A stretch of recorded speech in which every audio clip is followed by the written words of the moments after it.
রুকিয়া হলো ঝাড়ফুঁক করা, কোরআন এবং হাদিসের কোনো আয়াত, দোয়া এটি পাঠ করে পানিতে, খাবারে, কোনো কিছুতে ব্যক্তির উপর ফু দেওয়া, এটাকে সাধারণত রুকিয়া বলা হয়।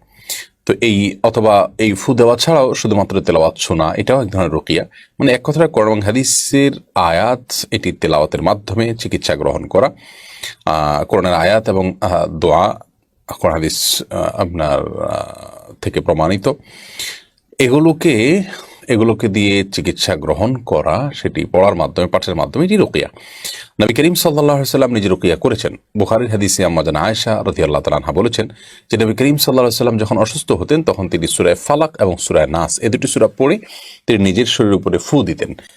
ফু দিয়ে নিজের শরীরটা তিনি মুছে নিতেন। আর তিনি খুব বেশি অসুস্থ হয়ে গেলে, অর্থাৎ এতটুকু কাজ করতে না পারলে, তখন আমি এই কাজটি তাকে করে দিতাম। তো এই রুকিয়া নবী করিম সাল্লাল্লাহু আলাইহি ওয়াসাল্লাম এই হাদিসের আলোকে বোঝা গেল তিনি করতেন।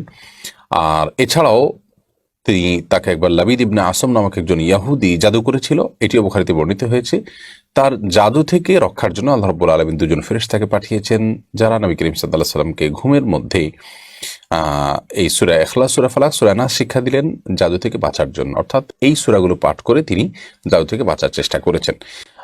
আর এই তিনগুলো পড়লে মানুষের বিভিন্ন বিপদ আপদ থেকে আল্লাহ তাআলা হেফাজত রাখেন, এটিও তিনি হাদিসে নির্দেশ করেছেন। এখান থেকে বোঝা যায় কোরআন হাদিসের আলোকে এবং কোরআন কারীমের আয়াত দিয়ে ঝাড়ফুঁক করা, এটি কোরআন হাদিসের আলোকে প্রমাণিত নবী সাল্লাল্লাহু আলাইহি ওয়াসাল্লাম করেছেন। সাহাবীদের একটি দল কোন এক জায়গায় যাচ্ছিলেন, সেখানে প্রতিমধ্যে তারা একজন সাপে দংশন করা মানুষকে শুধু সূরা ফাতিহা পড়ে রুকিয়া করার পর তিনি সুস্থ হয়েছেন এবং সেখান থেকে তারা পারিশ্রমিক গ্রহণ করেছেন। নবী করিম সাল্লাল্লাহু আলাইহি ওয়াসাল্লাম সেটাকে অ্যালাউ করেছেন। এখান থেকে রুকিয়া যেটি জায়েজ এবং সেই সাথে এখানে যে পারিশ্রমিক গ্রহণ করাও যায়, সেটি স্পষ্টভাবে আরো প্রমাণ হলো। এখন কথা হলো, পারিশ্রমিক নেওয়া জায়েজ দেখে কি আমরা একটু রুকিয়া করে লক্ষ লক্ষ টাকা দাবি করব কিনা? উত্তর হলো না। এটি আলামত এবং লক্ষণ খারাপ।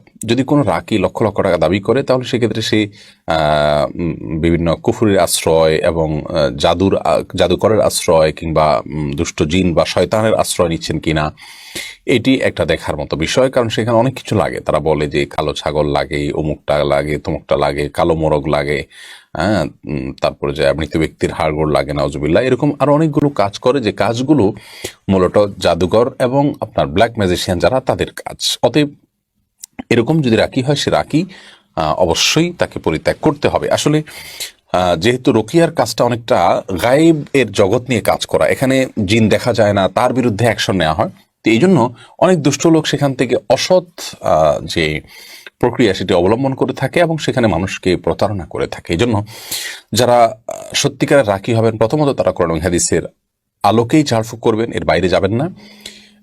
তাবিজ দিবেন না, যথাসম্ভব ঝাড়ফুঁক করবেন। তাবিজটাকেই অনেকে আপনার মূল পেশা হিসেবে বানিয়ে নিয়েছে এবং সেখানেও নানা রকমের আজে বাজে ফেরাউন, হামান, নমরুদ ইত্যাদি লেখা আর অনেক উল্টাপাল্টা কাজ আছে, সেগুলো করে। তো রাকি হবেন, কোরআন এবং হাদিসের আলোকে ঝাড়ফুঁক করছেন, এক।